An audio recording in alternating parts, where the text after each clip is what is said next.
নমস্কার বন্ধুরা, welcome back to my channel stay with Shiuli. আজকে আমি আপনাদের মাঝে শেয়ার করব বিস্কুট ক্যারামেল পুডিং রেসিপি। অনেক সহজ আর মজাদার পুডিং রেসিপি। আশা করব আপনাদের ভালো লাগবে, আর ভালো না লাগলেও দেখতে থাকুন, দেখতে দেখতে ভালো লাগা চলে আসবে। আর চলুন রেসিপিটি শুরু করে দেওয়া যাক। আমি এখানে 1/4 কাপ চিনি নিয়েছি, আর এটা ক্যারামেল তৈরি করব। সরাসরি যে বাটিতে পুডিং রান্না করব সেই বাটিতেই আমি ক্যারামেল তৈরি করে নিচ্ছি। খুব সহজেই ক্যারামেল তৈরি হয়ে যায়। মিডিয়াম টু লো হিটে আমি এই ক্যারামেলটি তৈরি করে নেব। দেখুন, চিনি গলে গেছে আর ক্যারামেলের কালারটাও চলে এসেছে। আর কিছুক্ষণ নাড়াচাড়া করে আমি এখন গ্যাসের হিটটা একদম বন্ধ করে দেব। এই পর্যায়ে গ্যাসের হিটটা আমি বন্ধ করে দিয়েছি। এবার ঠান্ডা হতে সময় দেব। চলে এলাম পরবর্তী স্টেপে। এখানে আমি মেরিগোল্ড বিস্কুট নিয়েছি। এবার মেরিগোল্ড বিস্কুটগুলো হাত দিয়ে ভেঙে ছোট ছোট টুকরো করে নেব। যারা ভিডিওটিতে এখনও লাইক দেননি, প্লিজ একটি লাইক দিয়ে দেখার অনুরোধ রইল। বিস্কুট ছোট ছোট টুকরো করে নিয়েছি। এবার একটা ব্লেন্ডার জার নিলাম, আর বিস্কুট টুকরোগুলো উঠে নিয়ে গুঁড়ো করে ফিরে আসছি। বিস্কুট খুব ভালোভাবে গুঁড়া করা হয়ে গেছে, দেখুন। এবার আমি এটা এক সাইডে রেখে দিচ্ছি। এবার চলে এলাম পরবর্তী স্টেপে। এখানে আমি 2টি ডিম ভেঙে নিয়েছি। ডিম দুটি অবশ্যই যেন নর্মাল টেম্পারেচারে থাকে সেটা খেয়াল রাখতে হবে। ফ্রিজে থাকলেও এটা আগে বের করে নর্মাল করে নিতে হবে। এরপরে আমি এখানে দিয়ে দিচ্ছি 1/4 কাপ চিনি। একটি হ্যান্ড হুইস্ক দিয়ে খুব ভালোভাবে ডিম আর চিনি ফেটিয়ে নেব।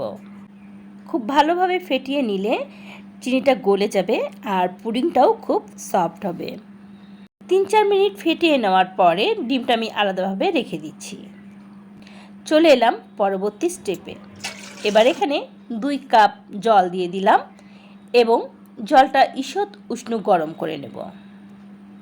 গরম করে নেওয়ার পরে এখানে দিয়ে দিচ্ছি 1 কাপ গুঁড়া দুধ।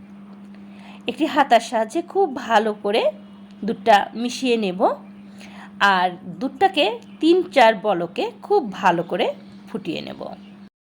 খুব ভালো করে যখন ফোটানো হয়ে যাবে, খুব বেশি ঘন করার দরকার নেই। এবার আমি গ্যাসের হিটটা একদমই বন্ধ করে দিচ্ছি, আর দুধটা ঠান্ডা হওয়ার জন্য সময় দিচ্ছি।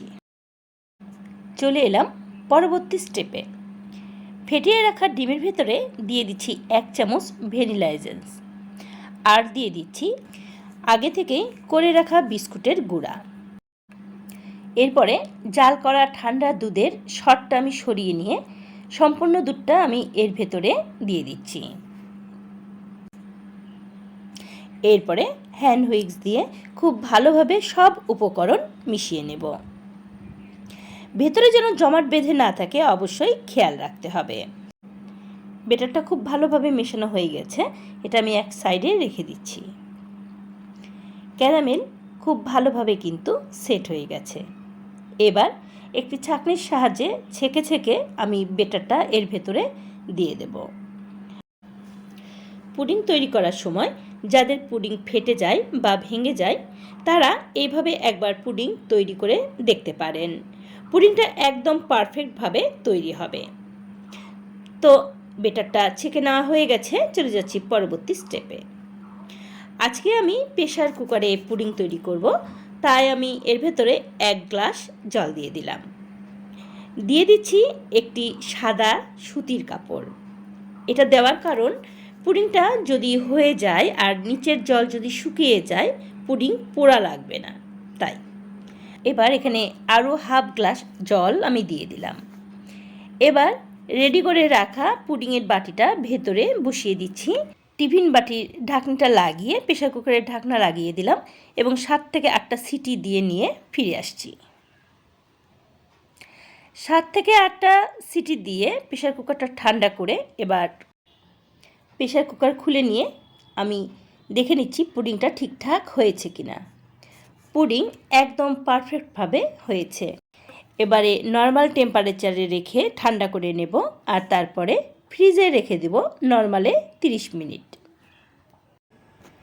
আধা ঘন্টা পরে ফ্রিজ থেকে পুডিংটা আমি বের করে নিয়েছি এবং মোল্ড আউট করে নিয়েছি, পছন্দ মতন টুকরো করে নিয়েছি। বন্ধুরা, আমার আজকের রেসিপি কেমন লেগেছে অবশ্যই কমেন্ট করে জানাবেন এবং নিত্য নতুন রেসিপি পেতে আমার চ্যানেলটি সাবস্ক্রাইব করবেন এবং অল বাটনটি ক্লিক করে দেবেন। ভালো থাকবেন, সুস্থ থাকবেন। সম্পূর্ণ ভিডিওটি দেখার জন্য ধন্যবাদ।